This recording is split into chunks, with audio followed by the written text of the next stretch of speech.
আমি তেলাপোকা, রাত আমার, ঘর আমার, রান্নাঘর হোক বা ড্রেন, আমি আরাম করে ঘুমাই এখানে। আমি বরিক পাউডার, যদি আমাকে চিনির সাথে মিশিয়ে এখানে রেখে দেওয়া হয় তবে তেলাপোকা নিজে হেঁটে আসবে, খাবে এবং ভেতর থেকে শেষ হয়ে যাবে। আরে এটা কি? বরিক পাউডার আর চিনি, এসব তোমাকে কে বলে দিল? এটা তো আমাদের জন্য স্লো পয়জন, এখানে থাকলে আর বাঁচবো না। আমি মশা, বাথরুমের এই কোণটা আমার ভিআইপি বেডরুম, স্যাঁতস্যাঁতে ভাব, অন্ধকার, আরামে ঘুমানোর উপযুক্ত জায়গা। আমি কর্পূর, যদি আমাকে গরম পানিতে ফেলে এখানেই রেখে দেওয়া হয় তবে আমার গন্ধ মশার জন্য বিষে পরিণত হয়, এই বাতাসে সে টিকতে পারে না। আরে এটা কি?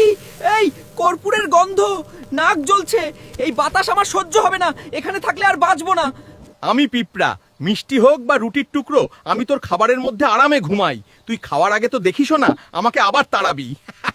আমি হলুদ, আমাকে যদি লবণের সাথে মিশিয়ে খাবারের চারপাশে ছিটিয়ে দেওয়া হয় তবে পিঁপড়ার রাস্তা এখানেই বন্ধ হয়ে যায়, এই গন্ধ এবং টেক্সচারে সে টিকতে পারে না। আরে এটা কি? হলুদ, লবণ, এসব তোমাকে কে বলে দিল? এখানে হাঁটাও মুশকিল, খাবারও গেল, ঘুমও গেল। আমরা বাঁচবো নাকি মরবো রে? আর হ্যাঁ, এমন আরো ভিডিও দেখতে অ্যাজব ভাইবস পেজকে অবশ্যই লাইক, ফলো এবং কমেন্ট করুন।